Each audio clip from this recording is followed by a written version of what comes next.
Welcome to the Wellfuel Podcast, your spot for everything gut health, detox, hormones, a healthy home, mold, and everything in between. I'm your host, Isabel Smith. I'm an integrative and functional registered dietitian and the founder of Isabel Smith Nutrition.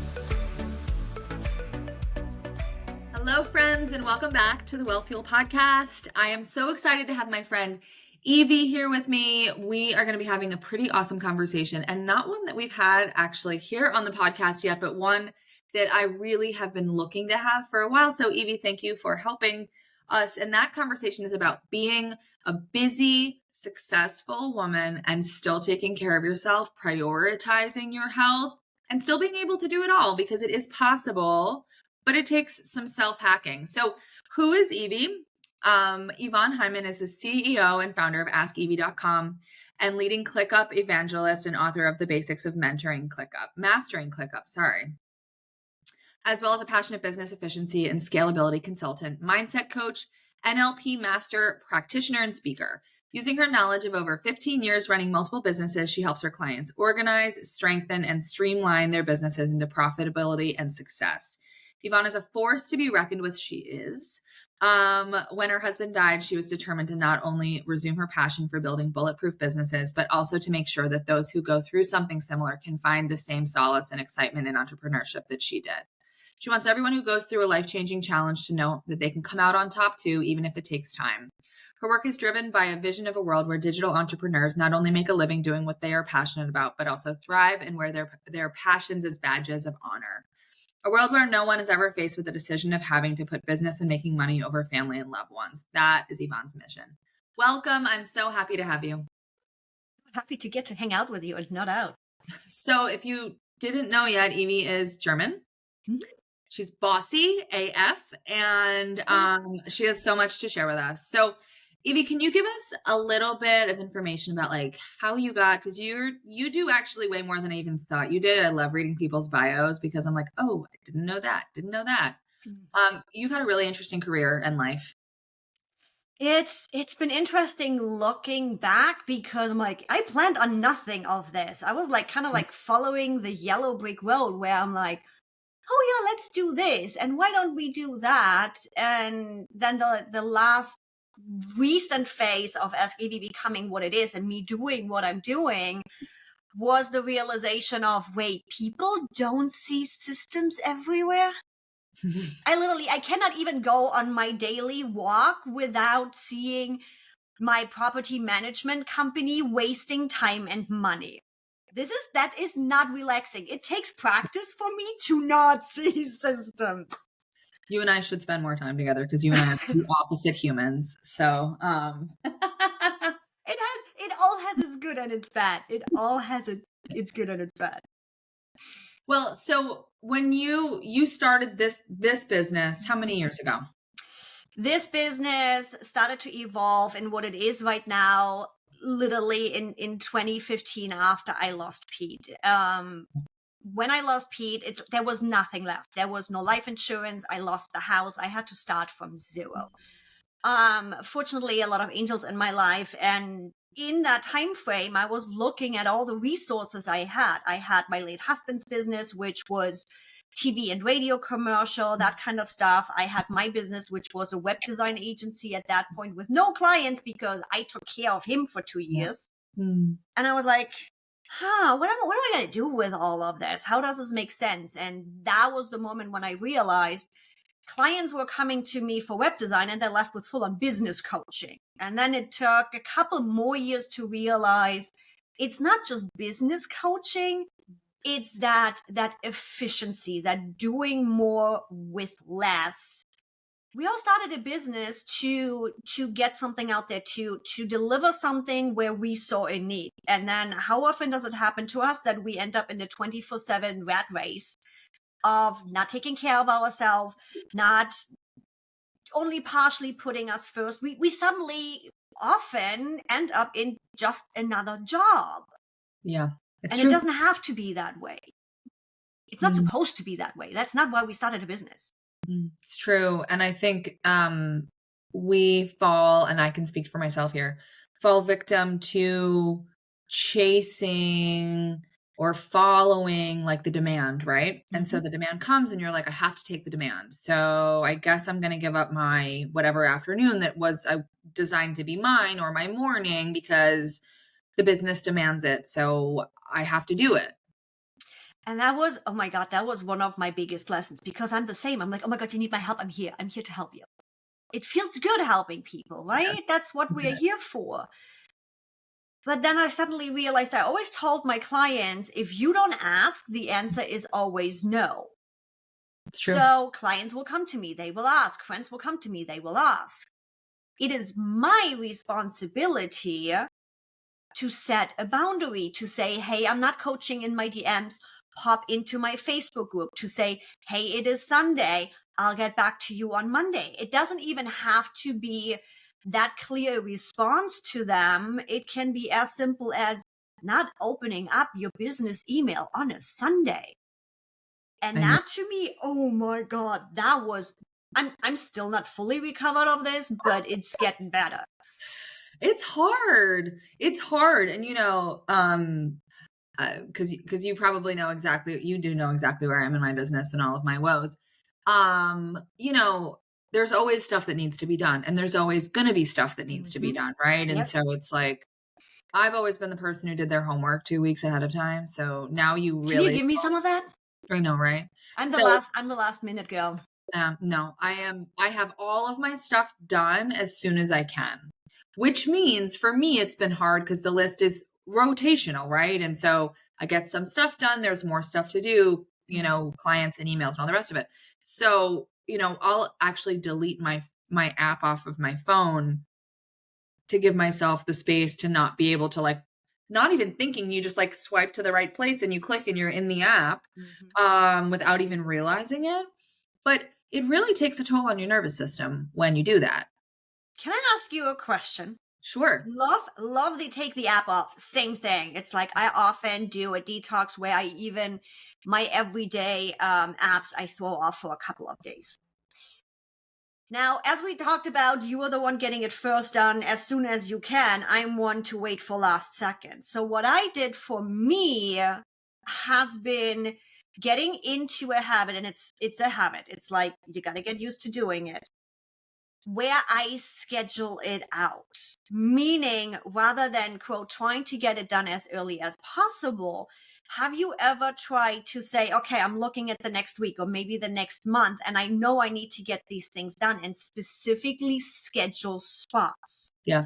I wonder if that can have the same effect that it had on me, Yeah. where I know that's the spot this is supposed to be taken care of. I'm not going to have client calls on that moment because that's what the time is scheduled for.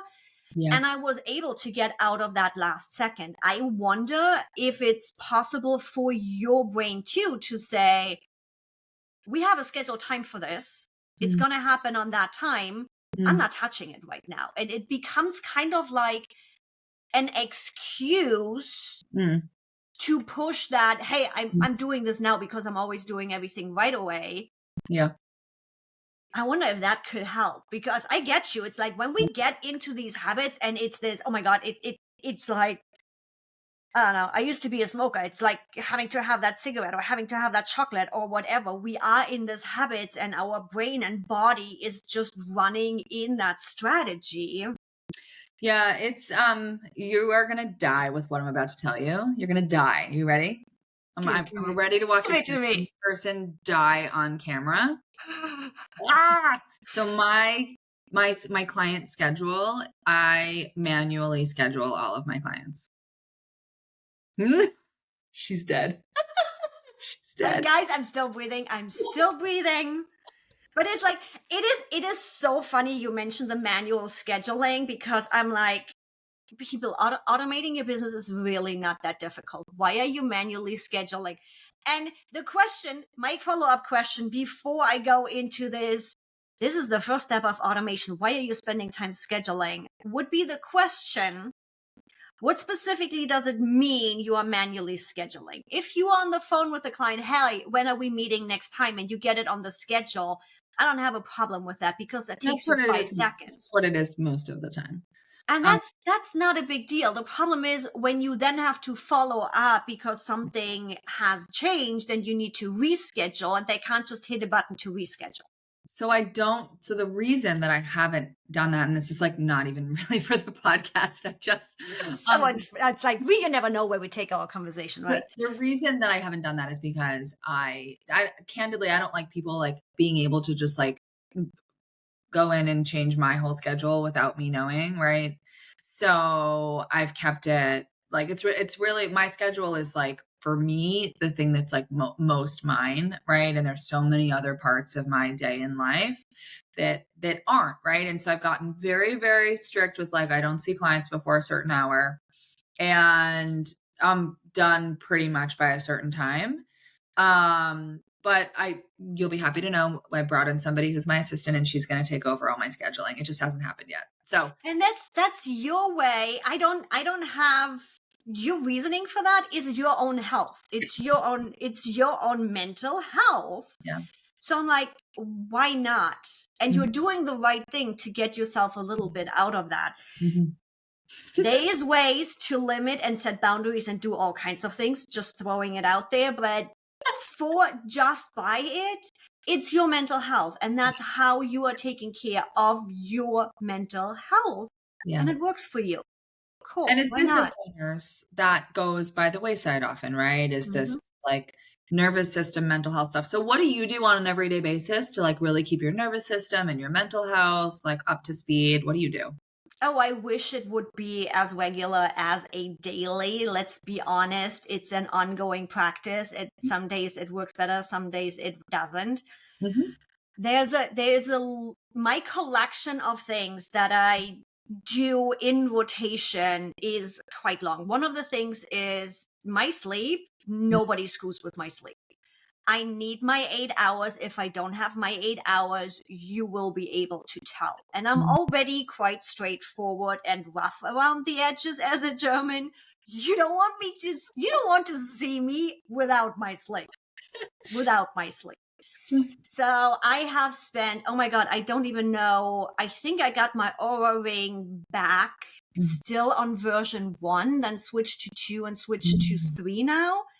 I have never taken this thing off since I had my first. The data, I'm a data girl. The data I've been getting off of it, realizing that yes, I can have 1 or 2 glasses of alcohol, but I better not have alcohol the next day because it's going to screw with my sleep like there's no tomorrow. Yeah. Realizing that in specific areas of my cycle, I'm going to have a higher HRV balance rate and therefore sleep worse. Getting that information and being able to really hack my sleep and knowing that if I'm not in bed by 10:30 or 11, my next day is going to be the first time rough, the second time, forget about it. I am not functioning and I don't like feeling bad. So why? What time do you go to bed at night? I try to be in bed between 10 and 10:30 because I am high energy. I am high heart rate the whole night, the whole shebang. Like I wish I could get my HRV down to under 50. I'm always at like 60, 65. But I don't know that that's necessarily worse. I mean, I'll trade with you. Mine runs in like the 20s at times, which is not good. That's not good. I want it to be higher. But I think it comes down to what works for our body. Yeah. As much as I say I would like to get it a little bit lower down because I know when I see it on my ring, if I'm in those low 60s, I feel better. Yeah. So if I can get my baseline a little bit lower and throughout the month when they go up and down, I generally would feel better, but it's just is what it is. I also have gotten into the habit of actually having breakfast, which has been a big change for me. Welcome. It needs to be easy. It needs to be fast. With my neurospicy, I get hyper focused on things, which means I do the same breakfast for months and then I'm exhausted of it and get away with it, and then I find something else. Yeah. right now it's a simple banana pancake, half a banana, 1 egg, little spritzel of water, some protein powder, some chia seeds, some flax seeds, bake it out, some fresh fruits, done. Easy, simple. Doesn't happen within the first hour of the day, though. The first hour is me reading and having a coffee. That's my spoiler in the morning. I don't actually recommend that people eat within the first hour of waking. I recommend, unless somebody feels like they need to, I usually recommend within like 2 to 3 hours of waking, because unless you're somebody who wakes up at 8:30, wants to eat lunch at 12:30 and then dinner at 5:30, then you should be eating, right? But other than that, most people that I hang with and talk to and coach are waking up at 6:30, and their bodies are not ready to eat for a number of hours. And I actually think it's really bad for the body to be shoving food in it when it's either not ready or like not online. So happy to hear that. A big practice of mine has been really learning to listen to my body. What works? Do I love data? Heck yeah. It makes what it gives me that piece of knowledge of, yes, what I think I'm feeling in my body, because again, it's an ongoing practice. I never listened to my body when I was younger. It's like, whatever, we'll just do this. It's a data point that says, oh, okay, we've done this, we've done that. You didn't sleep as well last night. This is why this is going on. You were in this phase of your cycle, all the things. And really having that practice of, what does my body say? I'm like, interestingly enough, you had posted on Instagram about the feeling bloated after eating rice. And it was one of those, because I would never think about being bloated after rice. Why?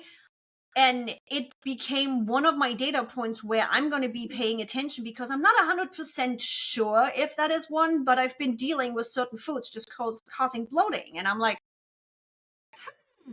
So it's really this practice of, first of all, exposing myself to new ideas and new possibilities, good or bad, which is one of the reasons I'm stalking your Instagram. And then secondary, asking the question, does it apply to me or does it not apply to me? I'm a big fan of this idea of, we can get so much knowledge. We can get so many things. It's all out there. It's all out there. But you need to take that information and ask yourself, is this right for me? Does it apply to me? Figuring it out with tests, with data, with just listening to your body. And that's been the practice. I love that. And I think that that's super important and difficult in a world that's noisy, and the world is noisy, and being a business owner is noisy, and it's difficult. Oh God, and there's a lot of things on your mind, and there's a lot of things to learn. And so often it can feel like information overload. But I think whether you own a business or whether you're just a busy person, regardless of what you spend your day doing, it's important to have things and time that you do to check in with yourself. So I know also now from reading your bio that you are a mindset coach. What are your practices on a daily basis, or whatever regularity that is, to help keep your own mindset in check? What do you do? There's a lot. I love doing breath work. Breath work combined with hypnosis. I love the Mastery app, which that's a good one. I am an active meditation kind of girl. I really, really struggle with just sitting there and being silent. I have 10,000 tabs open in my brain at any given time. You try to sit me down for a moment and focus on something. Gee, I'm shocked, Evie. I'm shocked you're telling me this. This is so surprising. What I have found for me is yoga is a great meditation for me, because I need to pay attention to the movements, which puts me into a single focus. Yeah. Hypno breath work with a Mastery app is a great one. I have biotuning sessions with my coach every other week. Cool. To really refocus, learning and being okay with being an energetic has taken a lot for me, because again, I am data. I'm like straight line to the point, systems, all the things. And now I'm supposed to listen to my gut. And I'm like, really? And I'm like, Evie, tell me how you feel. What's happening today? And you're like, where's the data? You are the data, my friend. You are the data. Well, that has been a journey, and definitely working out. It's an ongoing journey to get to the schedule I would like to be at. So I'm also giving myself grace. Again, going through our monthly cycle, there is days where I'm like, I'm not going. But at least when I have those days, I work on at least getting my walk in. I live at a great property where I have a good mile around the whole property. San Diego allows me to walk 24/7, 365 days a year, right? Heaven. Or I use my walking pad if I really have a launch and some crazy days going on. Walking pad when I'm on a call and like, Evie, what are you doing? I'm on my walking pad. I think better when I'm doing this. So it's like, might look funny, but you know what? That's one of the multitasking that I can do well, but it only works for certain types of work. So Of course. I can, when I'm in systems and in implementation, I can't do the walking. If it's ideation and just brainstorming and client calls, totally works. Yeah. I'm careful to not, I have a walking pad. I really don't use it that much because like I can't be like, tell me the deepest secrets of your, and I feel like I just like need to be like a little bit more chill. But when I'm on with my team, I can certainly, I'm just raising my desk a little bit. I can certainly like be on my walking pad. I need to, I stand more than I sit, but I think it's so important, you know, every single busy person, entrepreneur, etc., has a subset of things that they do to keep themselves going. And it's hard. It's hard to stay consistent with them. I will be the first one to say, and I'm sure you are too, it's really hard to be consistent. But when we're not consistent, we feel it. Oh, God, and right. And it's like, oh, I'm like sitting outside in 35-degree weather with my cold plunge being like, why am I doing this to myself? And then I'm like, damn it. It's because I like the way I feel afterward. You giggling at me? I had that this morning. Right? It's a day of recordings. Today, I see more people and have more calls today than I have on a regular day. Mm-hmm. So I had this perfect plan. Friday is usually a no alarm day for me. Mm-hmm. However, I get to hang out with you today, so it was an alarm day. And I got ready and I wanted to have my breakfast actually before the first recording, and it just didn't happen. Mm-hmm. I had half a protein bar just as a backup, so I'm not completely diving in. Mm-hmm. And then once my first recording was done, I had my regular breakfast. But why I was laughing, it also meant I got cute today, right? Because I'm going to be on camera. I don't always shower right away in the morning and put on a full face and do the hair and all the things. And I'm in my shower this morning and it's like, it's nice and warm. Yes, I know San Diego to me right now is cold. I actually had cold feet this morning. I know people with 4 seasons were going to laugh at me. 61 degrees. My shower was nice and hot this morning. And I'm like, I should rinse off cold. I don't have the room for a full on cold plunge, but I rinse off cold. And I'm like, I don't want to. I'm finally warm. I don't want to. And what pops in and what I'm so happy about, I have been able to establish in my head is when my head goes to, I don't want to, it answers itself back to, now you especially should. Now you have to. Yeah. That's why I was like, here, I'm like, been there this I'm morning. always like, and I was talking with a friend this morning about it, you know, I think you have to be hyper focused on where you're going to move through the discomfort of the ups and downs related to the movement cycle through it. Right. And it's like, whatever you're going through, you know, you have to be focused on where you want to be, which for me with the cold plunge is my nervous system's calm. I feel like my pants zip easier. So like, that's a win.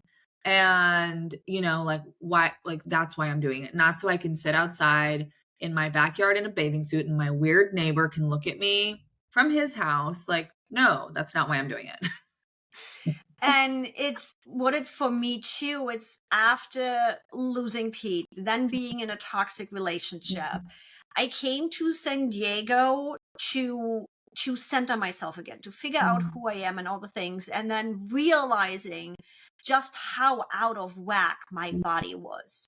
Drama was a given for me. The high amped up, the adrenaline, all the things. Yeah. And I'm like, I don't want to go there again. Waking up at 3 a.m. with anxiety and in a panic attack was a standard for me.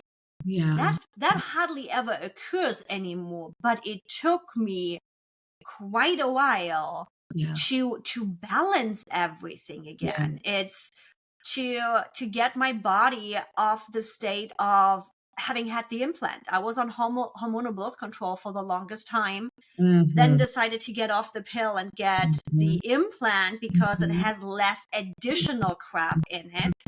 And I'd already made the decision of, okay, at that point it was a 3-year window for the implant. When that 3-year comes up and I still don't want kids, take it out. Get it out. And talking to my OBGYN, fortunately, I have a really good one. First of all, didn't have any problems. There was no challenges and him challenging me to do this in my 30s. Right. Secondary, he constantly educates himself and he is like, hey, how about we actually take the tubes out rather than just tying it because it has been linked to less ovarian cancer. I'm like, I trust you. Go for it. I don't care. Yeah. Totally. And just with all of this going on, coming off of the hormones, I had a reaction to the surgery in itself. So it's not based on what surgery it was. My brain went into full-on overload for 2 days after the surgery. Wow. Which can happen with the surgery. We are full on going in. Guys have it easier with this stuff. So coming off of that and then really focusing on, okay, no more hormones. How is my sleeping pattern? What can I do to just be the best in my body? Yes. And hell yes, 41, the way I look right now, we're not quite done yet with how I still have a little bit of sculpting to do that I would like to see, but it's more based into wanting to be able to do a pull-up. Yeah. To having the energy. There was times in my past where I barely could leave the couch for weeks on end. It's amazing. The body's so resilient, isn't it? If we allow it to be. And we support it to be. And that, it doesn't have to be, you don't have to have endless amounts of hours every day to do the things. You just have to put it together in a way that supports your system, right? And I think the birth control, thank you for sharing with us about that, because the birth control, for a certain person, it's the right move. But for others who are curious about their bodies, we often say, why don't you see what's happening under there? And it doesn't always have, for some people, they need to be on it for endometriosis to quiet things down and then can have more space to move it off. Wherever you are. But often uncovering that can give us a lot more insight into what it feels like to be in this body. These bodies don't come with manuals and they're very complicated, right? There's no direction book for your systems operating, owning a body like this. So, it's just, thank you for sharing that, because I think that from the outside, right? We see you on Instagram, we see you on your podcast, you're this bossy German lady and you're doing all the things, and it's but you're human too, right? Yeah. And I think that it's so important, as somebody who shows up on social media and runs businesses and stuff, to be human, and we all are, because I think we're all doing the same things together, which is trying to take care of ourselves, trying to make the most of our lives and be full of purpose. That's one of the reasons why my theme for this year is all of me. So for anybody that is following me in my Instagram stories, I've jumped on Instagram stories with, oh my God, I just had a shower idea and I'm literally just in my towel here with a towel, or I'm having a really crappy day and I'm irritated as can be because AC as the last 3 days has been leaking into my hallway. And it's just in my Instagram stories, I try to really be all of me, because I've realized that, yeah, everything looks great on there because I share when I celebrate. But what about the other pieces? And I just want to be somebody that says, you know what? you can be all of you on the good days, the bad days, and in the in-between days, and trying to be somebody that says, you can do this too. I don't have to have the perfect makeup. I don't have to have the perfect days. Nobody of us is perfect. Let's just go on this ride and enjoy it while we can. I think it's so accurate. So hopefully we've inspired all of you guys out there and given you guys some tips and insiders look at, like we all have different ways we keep ourselves moving forward. Evie, where can people find you? How can they follow along with your air conditioning story and all the extra things you do? It'll be fixed next week. We finally found the issue. Having said that, the easiest way is really going to askevie.com. That's ASKYVI.com. You got the social links right on top. And yes, it's me in my DM. So if you want to chat, have any questions, hop on in. I'm always there. Thank you guys for listening. Evie, such a treat. You and I have other things we're going to come back on and talk about, but I've always wanted to do a conversation like this, which is like, how do you keep yourself going? What are the things that make you up? So thank you for being my first. And thank you so much for having me. This is fun. So fun. Thanks, friends. We'll see you next time right here. As always, thanks so much for listening to the Wellfuel Podcast. We're so happy to have you. To make sure you don't miss a beat, please subscribe either on Apple or Spotify because we have episodes dropping once or more a week with tons of great content. If you want to make sure that you're up to date on everything we're doing in the business with our clients and new offers and all the things, make sure that you check us out at Isabel Smith Nutrition on Instagram and isabelsmithnutrition.com. See you guys soon.